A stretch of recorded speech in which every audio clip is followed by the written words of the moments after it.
আসসালামু আলাইকুম। আশা করছি সবাই ভালো এবং সুস্থ আছেন। আমিও আপনাদের দোয়া আশীর্বাদে খুব ভালো আছি। আজকে দেখাবো আমার ছাদের, দেখেন ছাদের টবে কত লেবু ধরছে।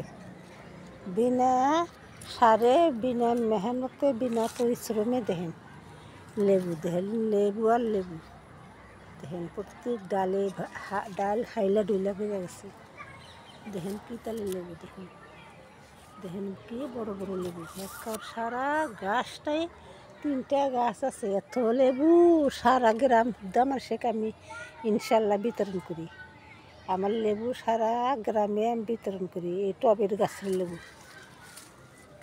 এইরকম সবে রোপণ করবেন। এই দেখেন কত বড় বড় লেবু, দেখেন দেখা যায় ছোট কিন্তু বড় বড় হয়েছে। এগুলা কি লেবু কয়, পাতি লেবু না কাগজি লেবু? বড় বড় বিরাট টক, কিন্তু শরবত খাওয়ার জন্য সেইরকম ভালো।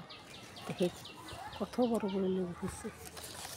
কোনো মেহনত নাই, কিছু না, খালি অল্প গোবর সার, অল্প চুন, অল্প নিম খোল দিলেই হইল। মাঝে মাঝে মাসে একবার করে কিছু কম্পোস্ট জল, পচাইনা জল, 1 মাসে 1 দিন খোল পচা জল দিলেই হইল।